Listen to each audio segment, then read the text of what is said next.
The time is now. Right now is when we need a strong counteroffensive, and it needs to be from many fronts. Um, Continue with protests, holding rallies. We have to incorporate more veterans and clergy members.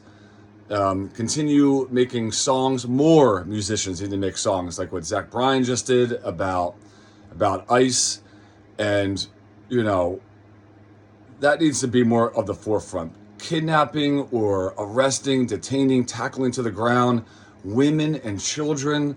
Little kids are crying. Elderly people. Priests are shot with rubber bullets or whatever they had. It's just, I mean, veterans are assaulted by them. It's just a true disgrace. There's no honor and integrity. More musicians need to make songs, put on the pressure. It needs to be a full movement from society to counter this. More movies. We should be blasting Charlie Chaplin's last speech in the movie The Great Dictator. More movies, though, and documentaries detailing all this that could be out in the public. More of everyday Americans that aren't following the news. Every hour, you're hearing songs, you're hearing movies, you're hearing actors, you're hearing sports players speak out. There just needs to be pressure and a counteroffensive from all fronts right now. More boycotts.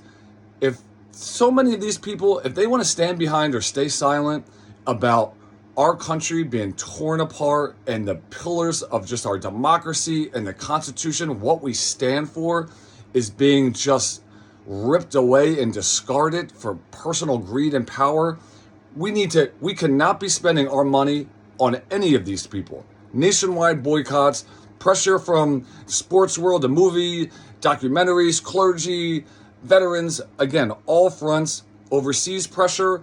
We can learn from the Europeans, from those in Asia. You know those motherfuckers do not like Trump. So let's learn from them. Let's team up. Let's collude. Let's, as many allies as we can on this. And right now, because they are the minority, what we're dealing with, the weak, fringe, backward, repressive, and regressive, full of fear, un-American, unpopular minority. This is not Alexander the Great or Julius Caesar or George Washington that we're dealing with. This is an old, deranged, felon, fraud, draft-dodging adulterer who was best friends with a notorious child molester. And that's just to name a few. So this is when they're still learning.